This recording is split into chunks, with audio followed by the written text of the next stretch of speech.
Wow. Elliot Lurie of Looking Glass, the famed singer of Looking Glass with Brandy and Jimmy Loves Maryanne. And then you ended up going from the East Coast to the West Coast and doing some movie soundtracks. And we're going to dive all into that. Hi, how are you? I'm good, Meredith. How are you doing today? Great. I'm great. It's so good to talk to you because I know we've like chatted on social media for a really long time and tried to get this interview done. And now's the perfect time because you've got some new stuff out that we're going to talk about. Yeah, it's But okay. Yeah. yeah, yeah. So you were with Looking Glass from 69 to 74. And of course, you had the number one hit Brandy, and then you followed it up with Jimmy Loves Maryanne. Tell me a little bit. Let's go back to those early days and tell me how it was having two really great hits in the early 70s. Well, I guess I mean we were a college band. We got together at college, and we were like a bar band, you know. And our goal was to get a record deal with a major label and have a hit song, and we accomplished that. And we were really on top of the world with that. Um, and had a good run with those two. We really did. It was, it was a different world back then. The whole music business was different, and but having a hit record, it's always a good thing. So when you say different, I mean, it clearly is very different than it is today. Go back to the early 70s. I mean, what was the vibe of the music scene at that time? Being able to, because if you think about it now, getting a record deal is tough. But they do have, YouTube and TikTok now and The Voice and American Idol. Back in the 70s, you didn't have any of that stuff. So how did it come to be that you were able to score that record deal and then fly up the charts with Brandy? Well, we were a pretty popular band in the New Jersey area. We did the Jersey Shore and all around there, and we got a manager, and the manager named Mike Gershman had been a successful publicist in the music business. He had a lot of connections, and he helped us make better demos than we had at the time. And like a good manager did that, he went around to the major record labels and tried to get us a deal. So Clive Davis was interested from what was then CBS Records, became Sony. And they set up a showcase for us. We played a set at the Cafe Agogo in Greenwich Village in New York City. Nice. And Clive came to see us, and he sat at a table in the back, and we did our set, and we didn't know whether he really liked it or not. It was hard to tell from the stage. But the manager came back and said, "Yeah, he likes you. He wants to sign you." And we were like over the moon about that. I bet. That's Yeah. amazing. And so how fast did things pick up once you signed that record deal for people that don't know how that works? Well, of course, first we had to cut the album, and we went through a lot of hit and miss with that. We must have recorded Brandy, I would say, at least a half a dozen times, Oh, uh, wow. till you got to the final version that you're familiar with. Um, First, Clive sent us down to Memphis to work with Steve Cropper as a producer, and we were thrilled about that because Steve Cropper is a legendary cat. And we went down to Memphis and recorded 4 tracks with them. Now we thought that everything went well, and so did he. And we came back and we played them in Clive's office, and we kind of all agreed that they sounded like a really well recorded bar band, but there were no hits that jumped out. So we scrapped all that and started again. And we recorded for a while with a staff producer from Epic Records in New York. And then we threw out half of that track and finished it ourselves. I like to call it, it was sort of like paint by numbers production, or hunt and peck production. We really didn't know what we were doing, but we Sure. kept trying things and trying things until we got the right mix of it. So that whole thing from the time that we signed until Brandy came out was probably about 18 months, I would say, about a year and a half. Wow. So you had mentioned you recorded Brandy a half a dozen times to get it to that final version. Do you remember what the first version was Well, the as first opposed to version, the current yeah, the ver first version the was probably a demo that we cut either in our farmhouse in New Jersey or up at our manager's studio up in Saugerties, New York. probably on a 4-track TAC in New Jersey was probably the very first version. Yeah, it Uh, changed quite a bit. I mean, obviously, we were a four-piece band, so we didn't have the horn section that you hear on the record. And right. when we did it, even when we did it in Memphis with Steve Cropper, we didn't have that killer intro yet. We used to start it with like the verse. And Mm. Sandy Linzer, who was the staff producer who worked with us in New York, he said, "Guys, you got to start with the hook. Start with the hook." So Larry, the keyboard player, and I worked out that little interplay that you hear between the electric piano and the guitar, and that became the intro. And then we added the horns. And for 1972, that was a terrific radio intro because it grabbed you, but it also gave the DJ time to do his intro over the music to set up the song. So True. it it went through a lot of incarnations before you got to the final version.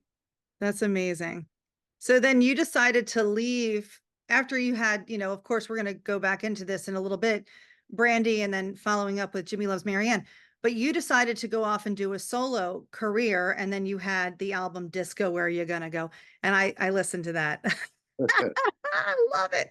I love it. I think it's so classic Elliot Lurie. It's just great.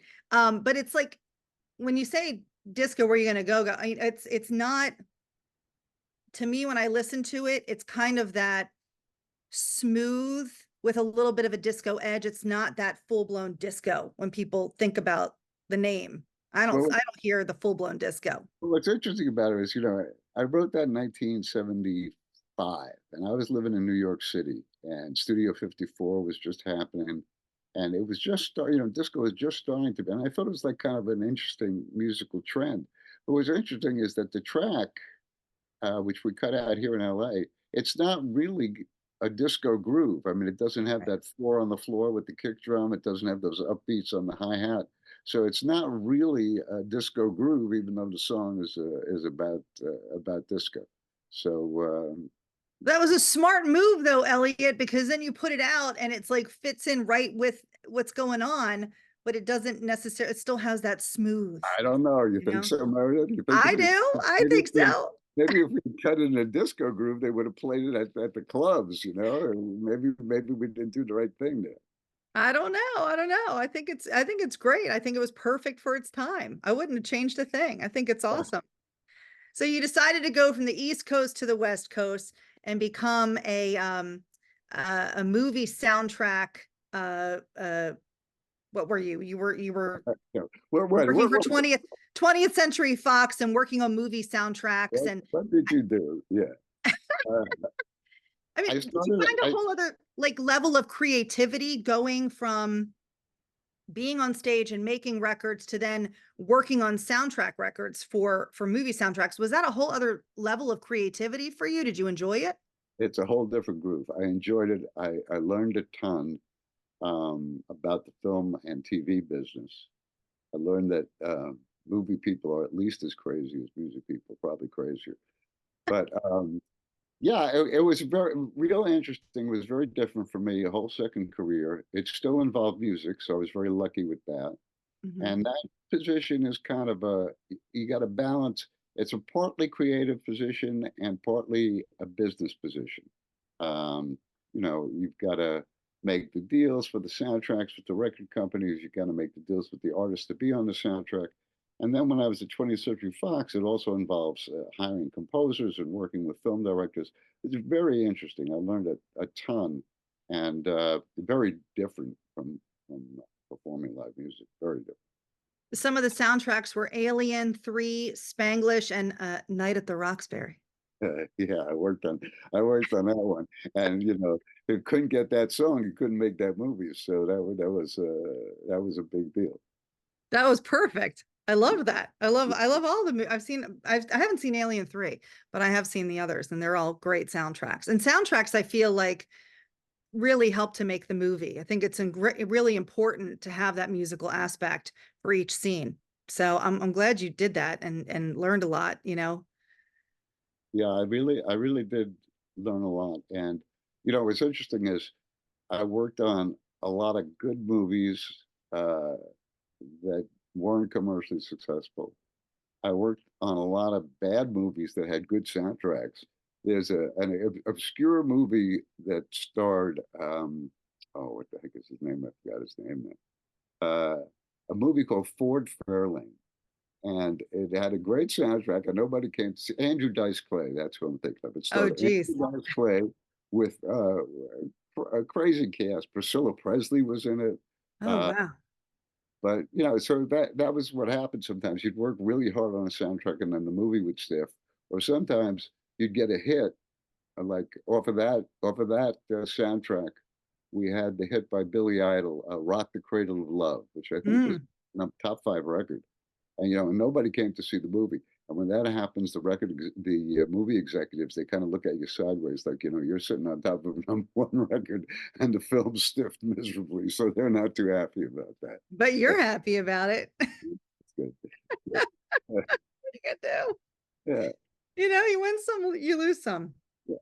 So the way that music has evolved over the decades, right?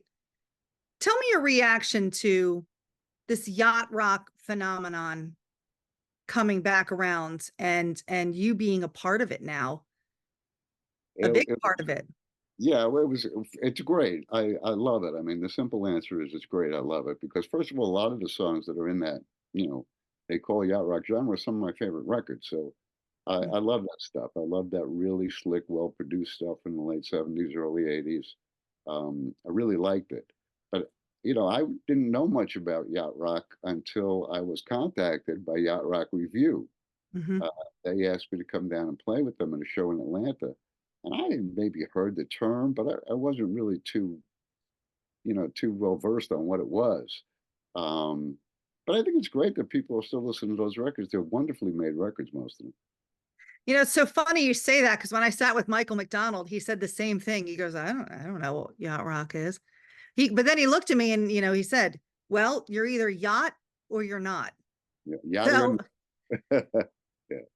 and I'm yacht all the way. I know you're yacht all the No, way. I love the music, but it's a little interesting to me though that that Brandy is considered a bedrock of yacht rock because most of the stuff at the pinnacle of that are singers like Daryl Hall, Michael McDonald. Um, a lot of them are tenors. They're high tenor singers, and Brandy was pretty early to be considered yacht rock. It's early 70s as opposed to late 70s, early 80s. I guess it has a lot to do with um, the topic of the song that makes it kind of yacht rocky and the fact that it was a big summer hit. Well, I'm it's a topic, but included. it's a smooth sound, right? So I always say that yacht rock has a very big umbrella. Mhm. And when I play on the yacht club, I mean, I cover 1970 to 1991. Uh-huh. So, I think that there's a much bigger umbrella than people realize that encompasses a lot of different artists and songs into this. I guess it's a genre, you So know. when you decide that something is in the genre, is it totally by your feel, Meredith? Like you say, okay, this feels like yacht rock to me. It doesn't really matter who the group is or what the song is. If it feels yachty, it's yachty. If it feels like yuppies on a yacht, with the wind in their hair and they're sipping on a Harvey Wallbanger, Uh-huh. why not? Okay, good. Why not, Elliot? That's, I mean, that's as good a definition as I've heard. So good. Looking Glass is right there. We love it. We love it. So I know we talked a little bit about it, but I'm going to ask you a little bit more specific. I really want to talk about this sweet little barmaid in a seaport town. All she wants is to have a man around, but the guys have made it clear their life, their love, and their lady is the sea. And I always feel for Brandy, like I want to go have a drink with her because I feel like she's a little misunderstood. And we talk about that on my show. So, can you take us back to the songwriting process when you came up with these lyrics? Because it really is a story. You're telling a story, right? And how you came up with Brand, how you came up with her. Yeah, I always say it's a really, really short story. And I was into that in school and in high school. I used to write a lot of short stories, and they were well received by the faculty at my high school. Um, But the story is a made up story. People always ask me, is Brandy a real person? I always get asked, have you ever been in the Navy or in the Merchant Marine? And I haven't. Um, but the name, and I've said this many times, I start out writing usually the same way. I pick up the guitar, I start strumming until I get like a chord progression or something that's working for me. And while I'm doing that, I'm singing nonsense lyrics over it. And when I was working on Brandy, I was singing the name of a girl I had gone out with in high school, whose name was Randy. And I was just singing it. And then the first verse started to come together really out of nowhere. I mean, it just came, there's a port on a Western Bay. I don't know why, it came to me. And as the story started to develop, I said, well, the girl's name can't be Randy because, first of all, that's ambiguous. It could be a boy or a girl. And if she's a barmaid, she should be Brandy. So Mm. that's how it came about. The story itself, I worked really quite a while, a few weeks to tighten it up and make sure that it had a beginning, a middle, and an end, and all made sense and tied it up together in Uh-huh. 3 minutes, which was the time limit for a radio single back in those days. Right. That's right. The songs were much shorter than they are now, you know? Yeah. Amazing. And it's so funny. My mom's name is Randy and she was born in Brooklyn. Well, no, I It don't was think. not her. I don't think. Well, But she's gonna love this story, you uh, know, she's gonna love this story. Then she's gonna go, we should have kept it Brandy. But I get it. I get why you made it Brandy. It's perfect. It really is perfect. And it's hard to come off of a number one hit. I've talked to a lot of people about this. It's tough to come off of a number one hit and be able to follow that up with a successful single. And you were able to do that with Jimmy Loves Maryanne. well, Jimmy Jim, wasn't nearly as successful as Brandy. no, it was not, but you still had success. You know, you're not a Looking Glass is not a one hit wonder. I mean, you did have chart success with Jimmy Loves Maryanne. It was not number one, but still, it was a perfect follow up to Brandy. Can you tell me a little bit about how you came up with Jimmy Loves Maryanne? Yeah, Jimmy Loves Maryanne, I remember very distinctly. While we were making our first album, we were recording in Manhattan, and we were all living, the band was living in a farmhouse out in the northwestern corner of New Jersey. So that commute from the studio back to the farmhouse was a good hour. My parents still lived in Brooklyn, in an apartment in Brooklyn. That's where I grew up. I'm from Brooklyn, New York. So the drummer and I, Doobie, instead of driving out to Jersey, we would crash at my parents' apartment. They had a couch in the living room. And I was out on a fire escape one night, and I remember growing up there, and it was a real great time and place to grow up in Brooklyn in the late 50s, early 60s. And all these, ragamuffin kids would have these romances running around, and it was kind of about that. It was kind of about, two teenagers from the city back in that time period. And I started the song there in Brooklyn, and I finished it in time for the second album. That was a good amount of time you spent writing that song then. Slow writing. We'll take it. We'll take it because we love that song. So to come up with the lyrics, was it based off of anybody in particular?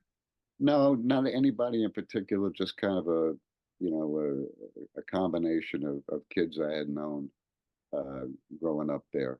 Mm, Um, the best part about making that record was, the second album that was on our second album was produced by Arif Martin, who's passed now, but he was a great, great record producer. He produced everybody from the oh yeah. Rascal to Aretha Franklin, even to Nora Jones later in his life, and just a wonderful man and a great record producer.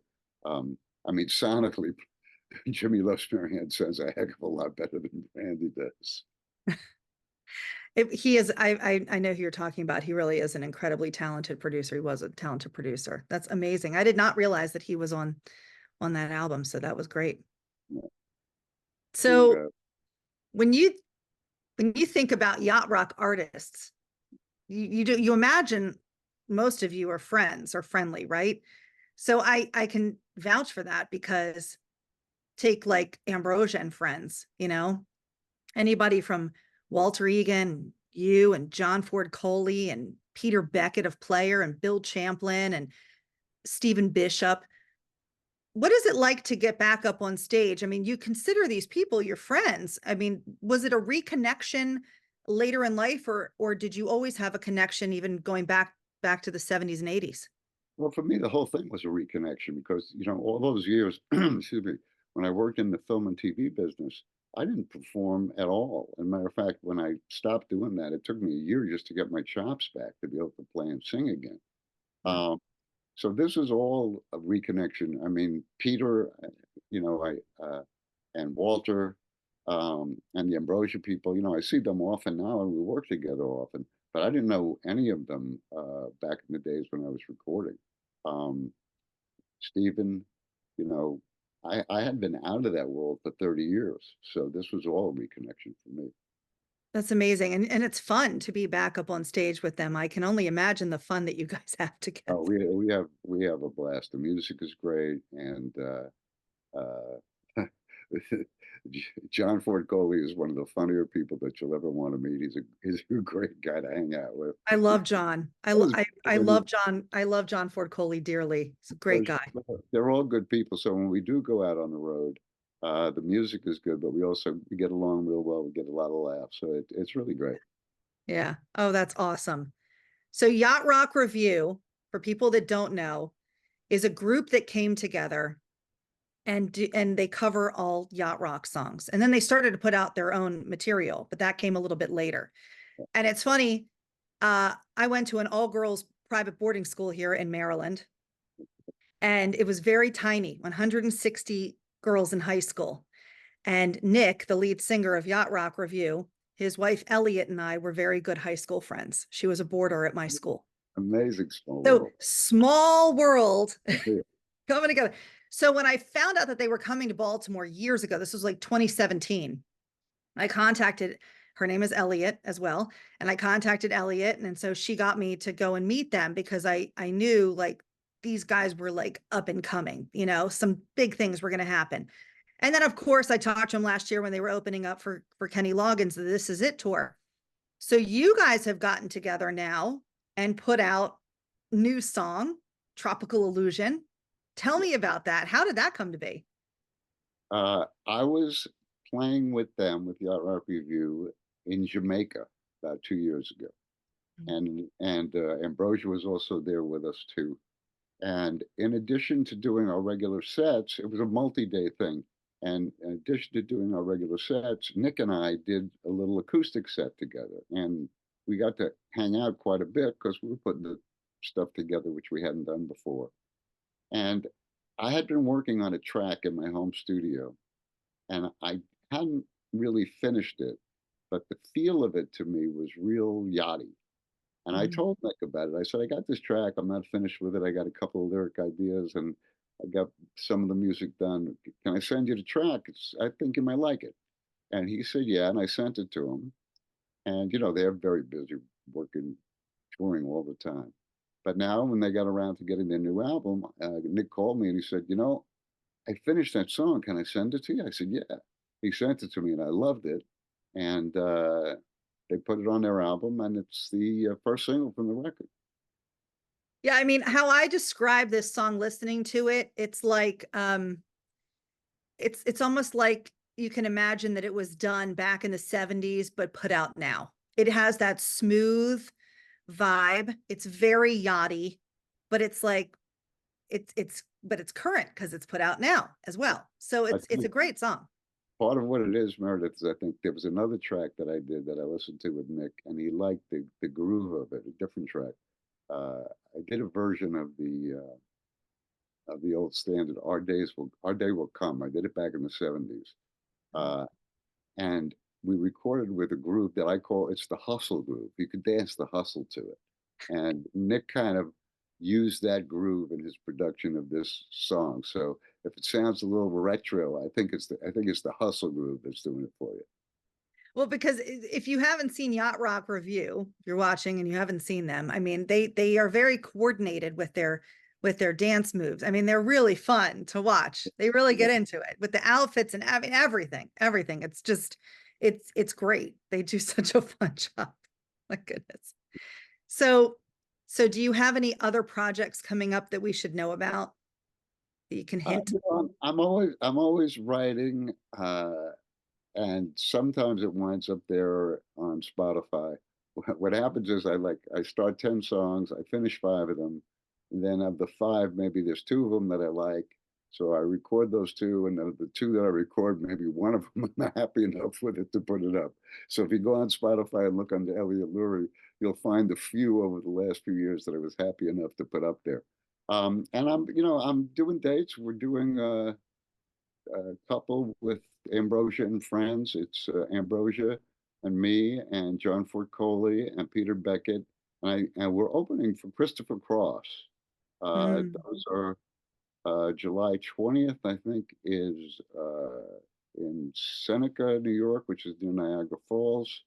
21st is at a place called the Foxwood Resort Casino in Connecticut. So we do those from time to time. Um, keep busy enough for me at my age. That's amazing. It's so fun. Well, I always wind up the interviews asking everybody the same question. So I'd like to know what Elliot Lurie's goosey moment is. And when I say goosey moment, it means that something that happened in your career where you get the goosies up and down your arm and you go, I can't believe that this is my life, or I can't believe this is happening to me. What's Elliot Lurie's goosey moment? One of the first gigs we played after the record came out was at Carnegie Hall. So I'm 24 years old. I got a record zooming up the charts, and I'm playing at Carnegie Hall in my hometown. That was a pretty goosey moment. That's a great goosey moment. That's so good. Oh, Elliot Lurie, thank you so much for talking to me. It was great to hear from you. And I'm excited to play the new song on the show and get it out to everybody so they can hear it as well. Thanks, man. It's great to see you.